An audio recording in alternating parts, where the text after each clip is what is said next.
ya tashi a filin tashin jirgin sama na Kabul.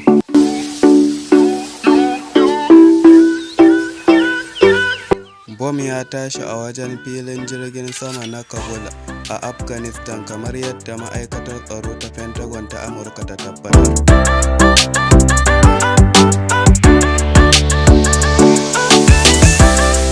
A kullum mutane 11 ne suke rasa rayukansu sakamakon tashin bom ɗin, a cewar jami'an Taliban.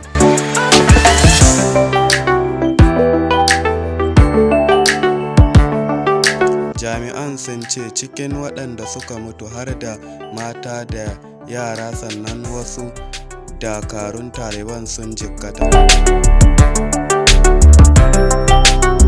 Ita ma ma'aikatar tsaro ta Pentagon ta Amurka ta tabbatar da cewa mutane da dama